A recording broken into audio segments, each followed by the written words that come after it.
At what point would the Utah Utes look to leave the Pac 12 if the media rights deal is not complete? We're talking about that and more on today's Locked On Utes.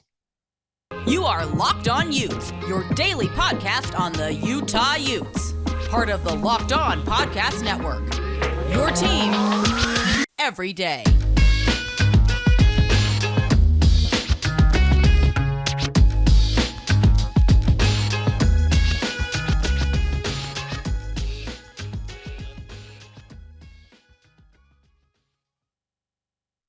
Hello, everyone, and thank you for making Locked On Utes your first listen every single day. We are available on all platforms, including YouTube and wherever you get your podcast. My name is JT Wistersill, former intern inside the University of Utah Athletic Department. This is your first time joining our show. Make sure you guys like and subscribe. I'd love to interact with you guys in the YouTube comments, on our social media platform at Locked On Utes, or at my own personal handle at JT Wistersill. On today's show, we're going to be talking about some of the quarterback talent in the Pac-12 and some other stuff, but we have to start with the Pac-12 media rights deal because it still isn't complete. And in order to help us discuss that, it's friend of the show and the host of Locked On Pac-12, Spencer McLaughlin. Spencer, I know you love talking about media rights deal so Oh much, yeah. so wanted to have you on for this. So the question I was posing was, at what point would Utah look to leave the Pac-12?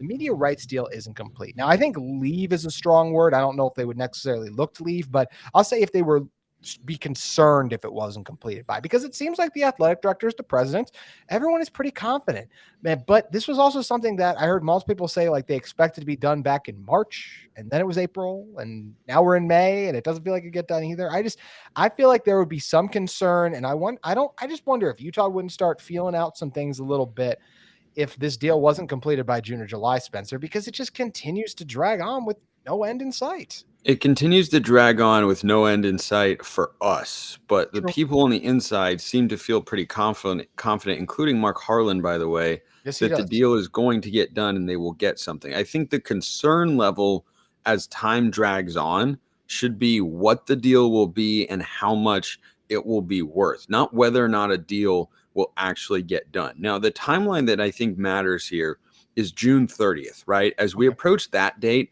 that's when I would tick up my concern level because that is the last day that San Diego State and I believe SMU have to notify their conferences that they are leaving without paying an extra fee. So that would be probably the time, like between now and June 30th, San Diego State is going to join a Power Five conference. They have been very open about this, that it'll be the Big 12 or the Pac 12. Both make sense for very different reasons. But they have also made it clear that the answer to the question, San Diego State, where do you want to go, is the Pac 12. And that's what they are waiting for. So if for whatever reason, and we can't know for certain why the deal is taking so long. It could be a myriad of factors. They're not getting the dollar figures. They want different media partners. They want, the deal is complicated because they're introducing new teams, because it's a new deal. It's not an extension of the old deal like the Big 12's deal was, where you're working with people who've done this before. You've got Apple and or Amazon involved.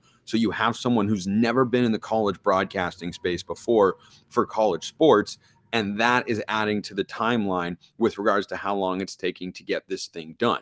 So I'm still not in the panic mode, but my concern level about what the deal will look like and how much will be streaming, how much will be linear, how much the deal will be worth, that's where my concern level has gone up, but I'm not in panic mode for certain.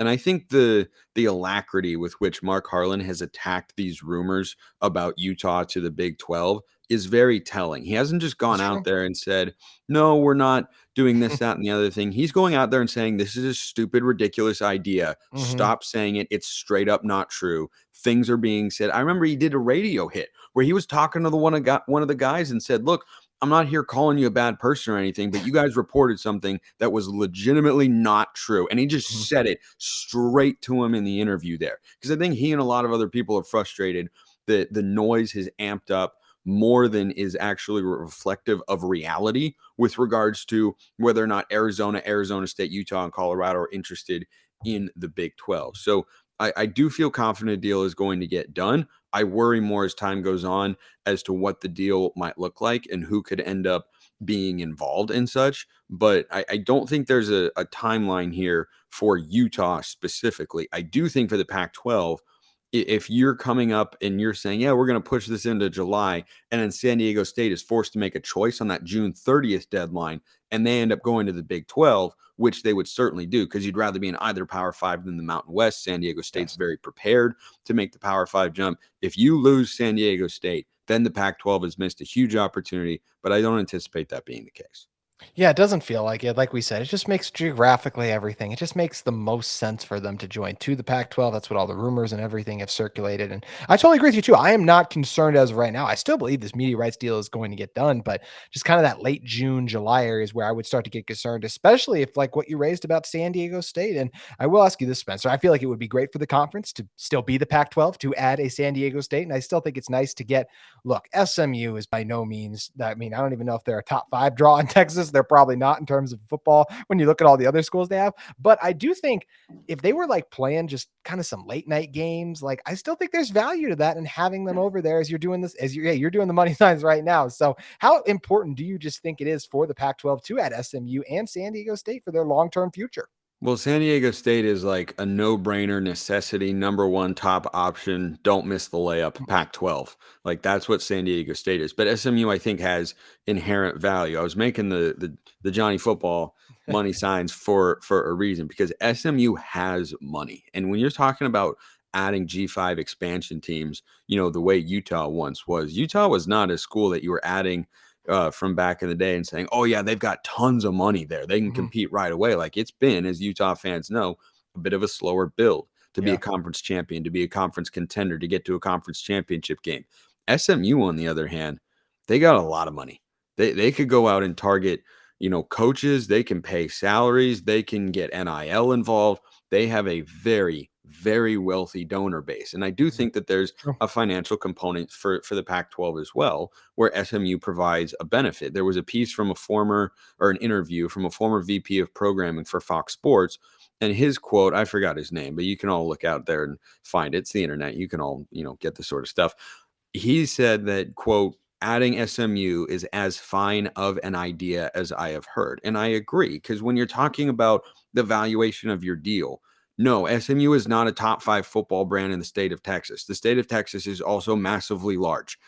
Like there are a lot of football teams there. There are a lot of football schools there. So yes, you're competing for eyeballs, but just the mere presence in the state of Texas has inherent value getting into that market. No, SMU is not the most viewed team right now playing in the American Conference, Yes. where they have select games that are on national television and don't have as big of brands and don't have as many top 25 matchups. You suddenly put SMU in the Pac-12, have them playing big time games, have them go play Utah, have them go play Washington, Oregon, Stanford in the Bay Area, and put those games on national TV and see what sort of ratings you can get. Because I think there's some interest and intrigue there. So I think those are your top 2 options for sure. John Wilner and Canzano reported that the conference did approve the presidents to go after as many as 4 expansion schools.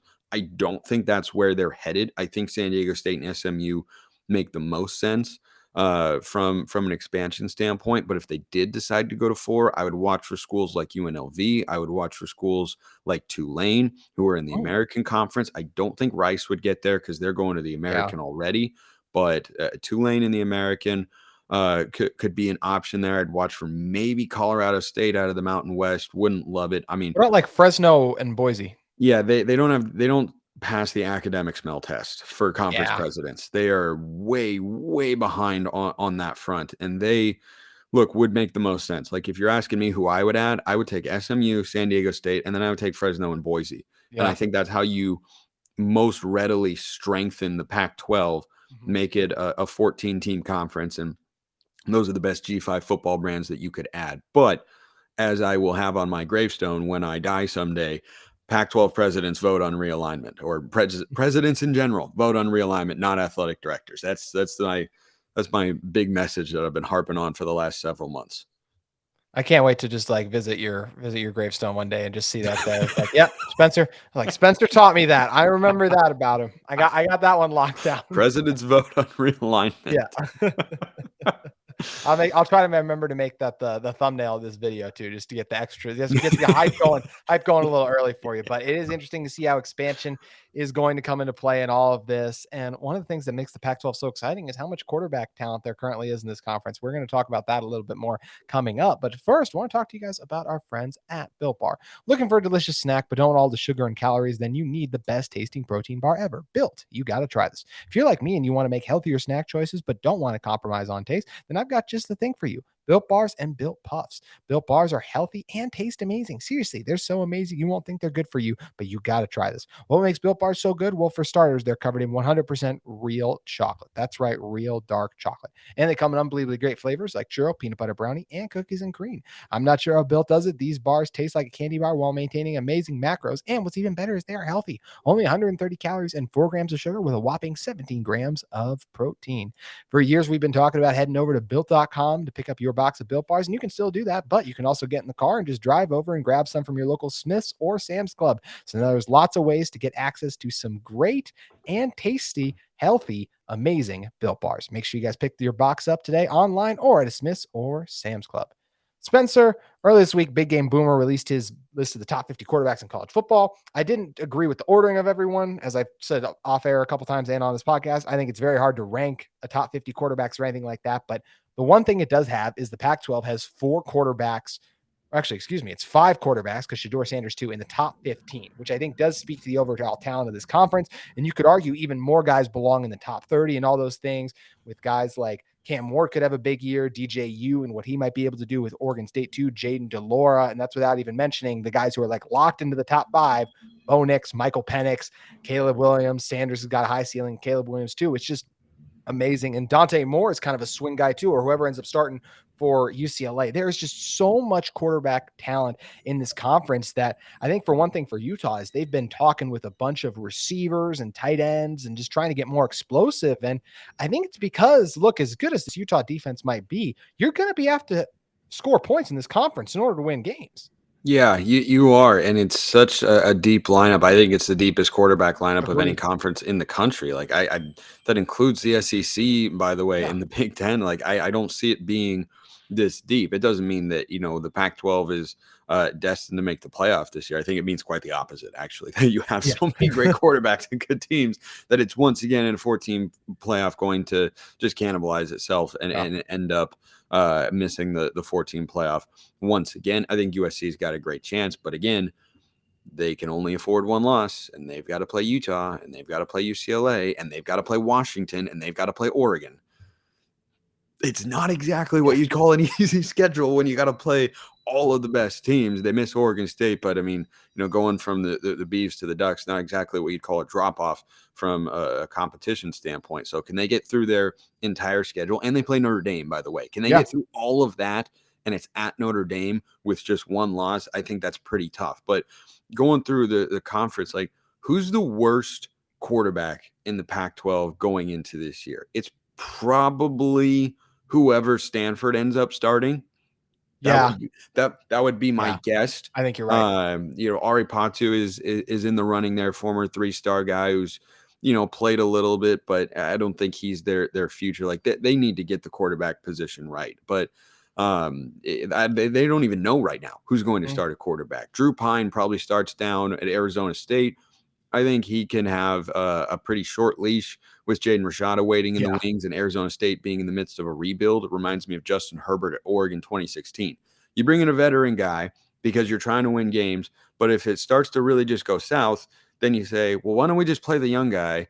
And there's no downside here because he's going to develop, and if we don't win, we weren't going to win anyway. So I think that is all pretty set at the bottom. But like, I look at a guy even at Cal. Sam Jackson's going to be their starting quarterback. Did you watch him in the spring game? Oh, I did not. I'll be honest.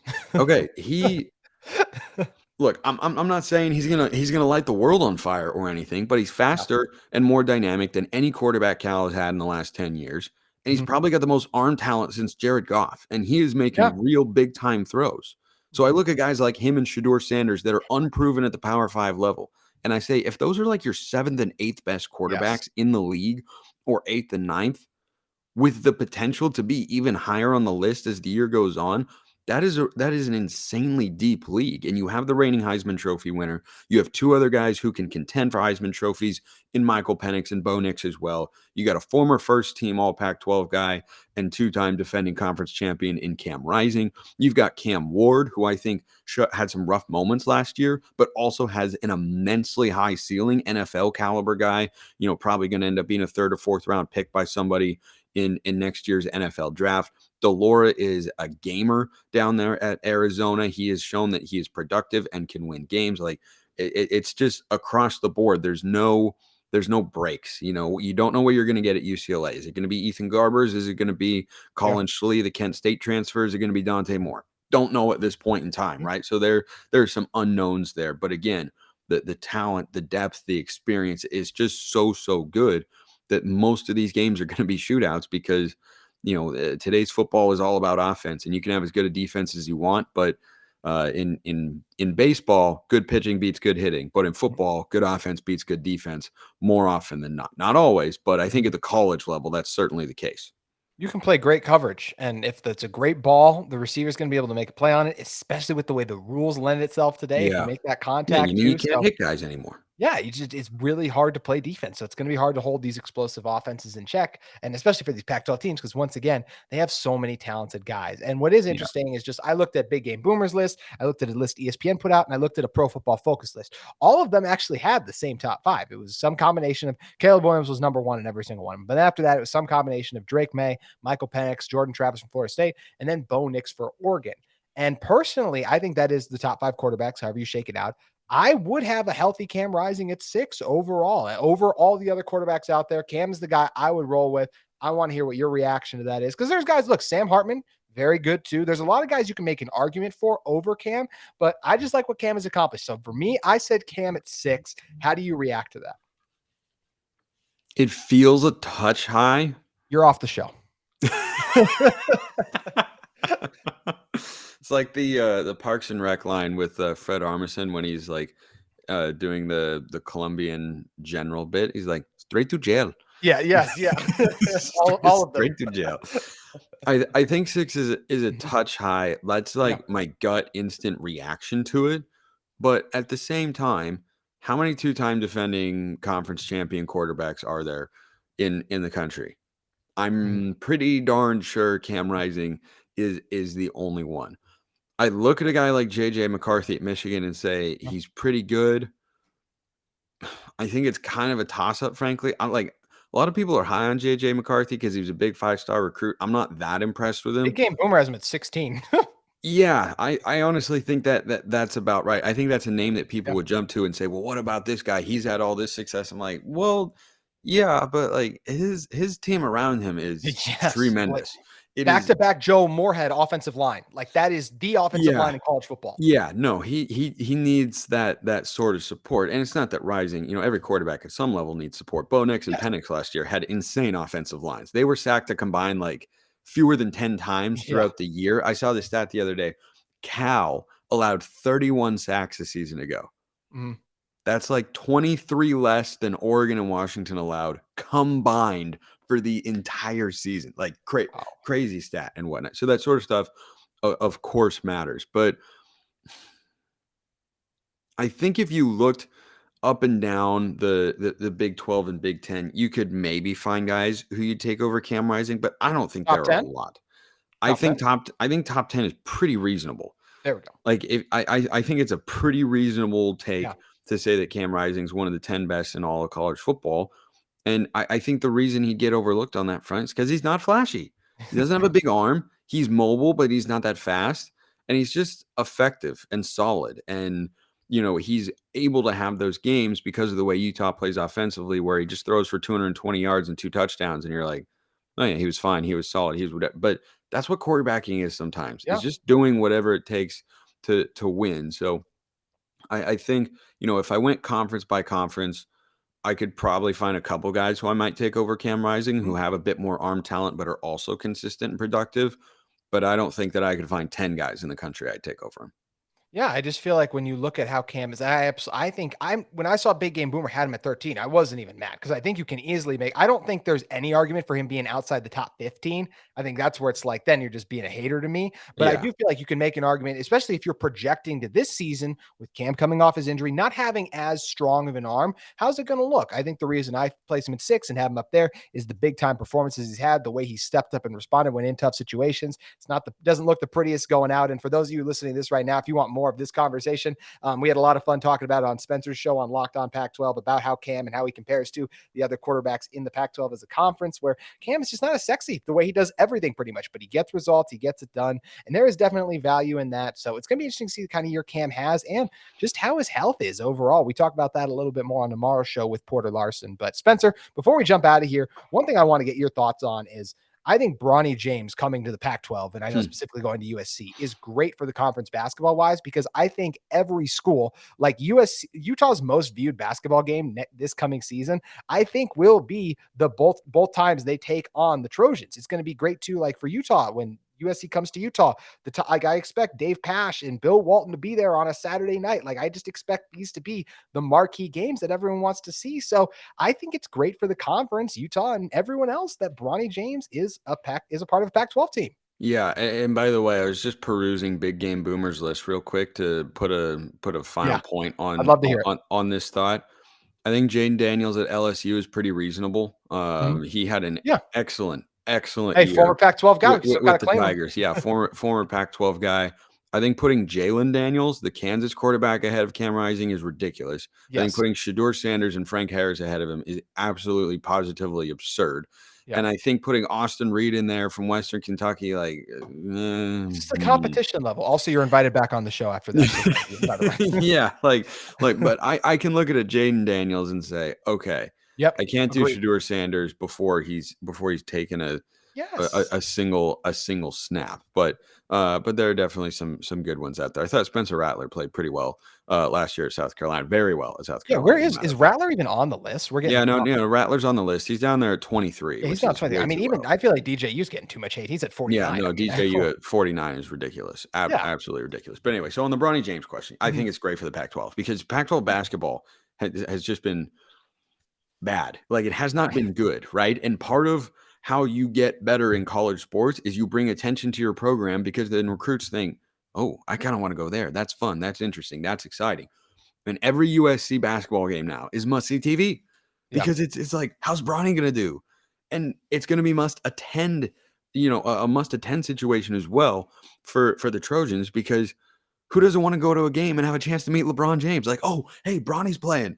I wonder if LeBron's going to be there. Like, he might not be because Yeah. he's got his own stuff to do, but he might also be there because he likes to watch his kid play basketball. And he's been in his high school games all the times over the years. So I feel like it's a really, really good, fun addition for USC and for the conference as a whole. It's unfortunate the Trojans are leaving after this year, of course, but Bronny James might also leave after this year. So Yeah. Chance. I think he's a little bit overhyped as a prospect. Mhm. Like I think he can be a good solid He's player. not the best recruit they're bringing in. No, he's not the highest rated recruit Yeah. that USC is bringing in, which is a good place to be because Bronny looks like a good player. But Yeah, the other guy's number 2. dynamic? Is he a dynamic game changer? No, but his appeal comes in off the court stuff and bringing people in, having them interested and whatnot, and that's all good for the Pac-12. And it makes it interesting because every time you look at scores and you're like, oh, who do we play? It's like, oh, we play USC. Oh, Bronny's playing. Yeah. Like everyone's going to have that reaction, and that's something that USC needed, and that's something that the Pac-12 needs as well. As you want to bring in those sorts of players that draw eyeballs and make Pac-12 basketball a little bit more interesting. And I'd be remiss if I did not, to close out a little Pac-12 basketball talk here on today's show, point out that Mark Madsen at Cal is doing amazing things right now Yes. for the Bears. They are going to be not a top 5 team in the Pac-12. Maybe they will not be a bottom feeder. I'm just saying they have added real players from Power 5 and mid-major schools. They are investing, by the way, in a new basketball facility. They are doing things the right way. That hire is a home run at this point in time for the Bears. It is a home run, a former Utah Valley guy. Watch a guy in Jalen Kona, a former Northern Arizona Lumberjack. I think he'll have a chance to do some nice things there. So Yep. it's going to be fun to see what they're able to do. And Spencer, I don't know about you, but the one thing I'm really curious about is when the next NBA schedule comes out, I want to see how much power LeBron has, because every road game that coincides with the USC game is going to be like, oh yeah, LeBron, he just runs the league. So it's Yeah. going to be really interesting and fun to see how it all shakes out. Spencer, we always appreciate you joining us. Make sure you guys check out Locked On Pac-12. Give Spencer a follow at Smalls_55. Spencer, appreciate you joining us. Yeah, anytime. Thanks, JT. Good to talk to you. On tomorrow's Locked On Utes, Porter Larson will join me to talk more transfer information, if Utah should add a quarterback through the portal, the skill position players, and more. And that's on tomorrow's Locked On Utes.